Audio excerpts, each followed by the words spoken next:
Hello, welcome to the presentation of our article Traceability from the Business Model to the Enterprise Architecture, and it's a case study. So we'll focus on this for today. Now, the authors are, well, myself, Wilco Engelsman. I'm employed by the Saxion University of Applied Sciences, and I'm a contract PhD at the University of Twente. The co-authors are Jaap Gordijn, associated with the Value Engineers and de Vrije Universiteit. Tim de Haker, he's the lecturer at Saxion. Martin van Sinderen, he is the boss of the former Information Systems Group of the University of Twente. And of course, Roel Wieringa, former professor at the University of Twente, also associated with the Value Engineers. So, today, I will discuss the goal and topic of my article and our research in general. I will provide a brief overview of the methodology used. I will provide a brief overview of the results, and I will provide an overview of the case study. And I will also present our outlook for future work. And one important distinction to be made is that I will not provide all the detailed results in this presentation.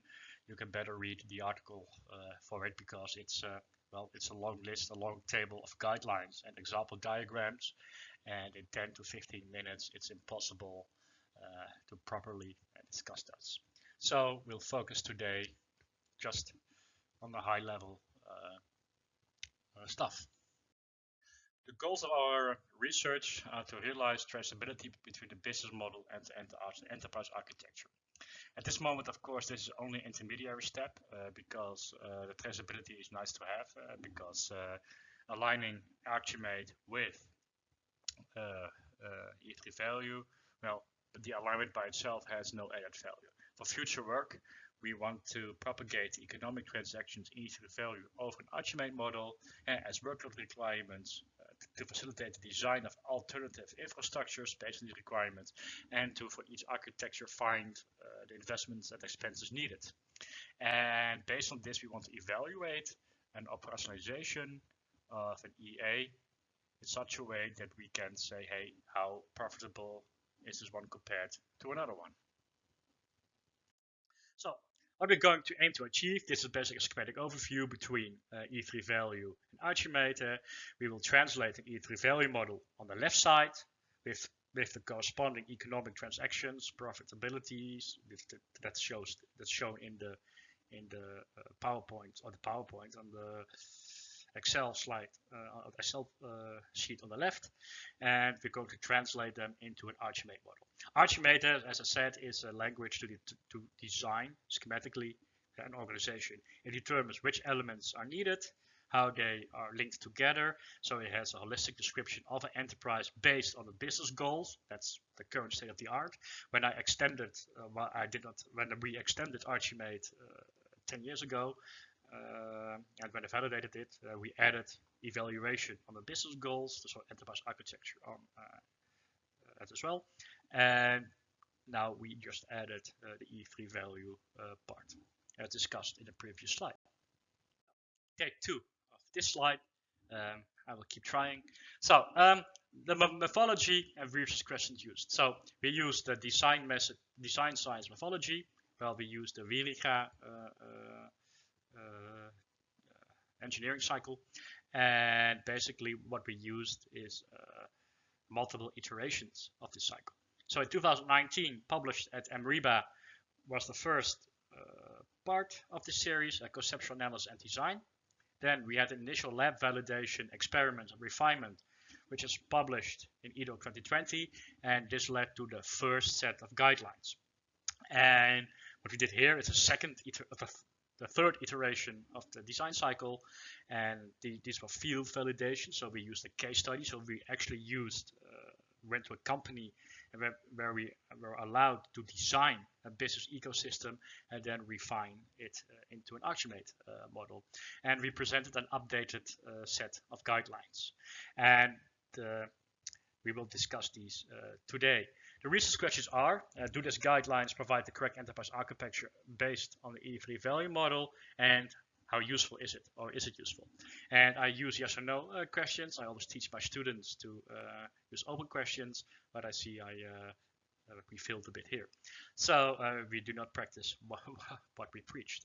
So what we're going to do now is just illustrate some of the results. I have an improved set of guidelines. Well, they are readable on screen. I did not anticipate this. These are almost all guidelines. We removed a few redundant guidelines. Oh no, we have all of them. I see. 1, 2, 3, 4. So I was able to squeeze in some additional space during the creation of the camera version. So we have a bunch of guidelines. So we summarized. We used the motivation extension to model consumer needs. Very easy. Consumer need is a goal, and we use actors from E3 value and market segments. These are business actors in Archimate, maybe even a role. Value activities are business services, and a major difference with existing work is that we do not use business processes, because a value activity is a business service. Because a value activity or business service, they deliver value to the environment, and they have an interface outside the environment and outside the organization. A business process is internal. So we separated these two, and we will not use business processes. A business process is used to realize a business service. So that's the relation we're going to use. E3 value transfer becomes a flow, and we can also use a serving relation when we hit a consumer need as well, when we address a consumer need. And there are some basic compositions in collaborations, for example. So a composite actor becomes a business collaboration in Archimate. So these are the modeling guidelines. So these are our modeling guidelines. For more detail, please read the article, because I see zero added value in discussing these in detail. So then you can read the article. So what we did is we had a case study. Let's call it Company X. It's a company incubator in the medical industry. So basically what they do is they scan for and acquire technological patents, medical patents. And based on that, they buy the patents, or they create a startup, and the startup buys the patents. I have to be very, very precise. All the risk is put in the startup company, and all the profits go to the incubator. So if the company goes bankrupt, only the company, an incubated company, loses money, and the loss is the insufficient sales for the incubator. So what they do is they find investors, create a company, and try to grow it until it reaches a certain threshold. And when it's worth a few $100 million, they try to sell the company. So the company sold, profits are divided between the investors and the company X, and it's a really complex ecosystem. So that's why we also were quite happy to use this case study. And the problem the company wishes to solve, and it's also a bit already for the conclusion from the validation interviews, because I had to make it a little bit more compact for the presentation. They needed a technique in which they can simulate and increase economic transactions, and then they wish to determine if the IT infrastructure can support it. So we want a scenario analysis tool. So this would answer the second question. And yes, it also created a correct enterprise architecture. And what they then needed is a way to add investments and costs into the Archimate model, collect it, and then evaluate how profitable their upscaling would be.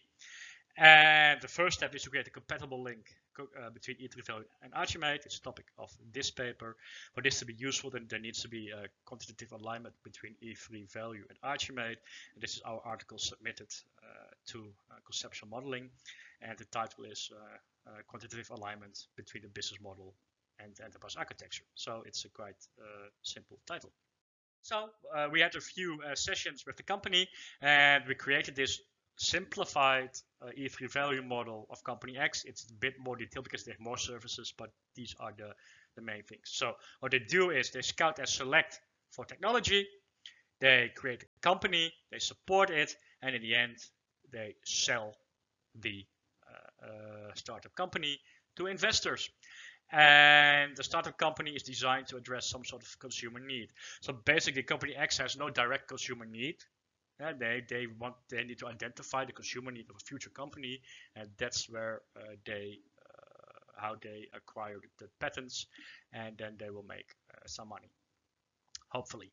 And when we apply our guidelines, the line in the middle denotes what we created, and below this line is a simplification of what they created.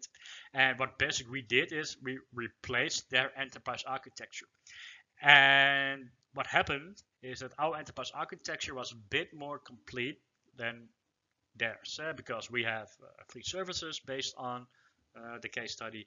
They had a few services missing in their EA, but we were able to directly link our created business layer on top of their created business process layer and enterprise and their application architecture.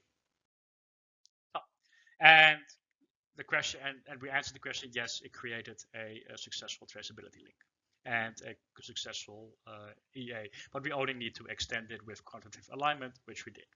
And so our future work, and I already discussed the top one, so I will ignore it. I finished my PhD thesis, except for chapter 1, which takes more time than all the articles combined by now. So the quantitative alignment of enterprise architecture, the business model, so where we basically propagate all the economic transaction from E3 value over an Archimate model, and identify expenses and insert it into E3 value. You want to do some student validations, because in my past work I did a lot of validation of the motivation extension. How usable is it? How understandable is it? How we should do it as well, because I believe we as conceptual modelers should not only make the conceptually the most correct versions, but also usable in practice. Otherwise we get a modeling language that nobody can understand or use, and that's a bit silly. So we also want to do some context analysis, more validation, different companies, need to develop prototypes, but my personal interest is to make the transition to circular business models. Because a circular business model is basically a business ecosystem with added logistics, and we think E3 value, if I look at the state of the art there, they basically missed E3 value there. We think E3 value can be very useful in designing circular business models, and we're doing a first case study right now, which looks very promising. So this basically ends my presentation. So I hope to see you online in Melbourne, because we're not allowed to fly to Australia. It's an online conference as well. There's this pandemic going on. I almost forgot about it. I haven't left my home in 15 months. So, but I hope to see you virtually as well. Okay, thank you for listening. I have 3 minutes over time, so I'll end quickly. Bye-bye.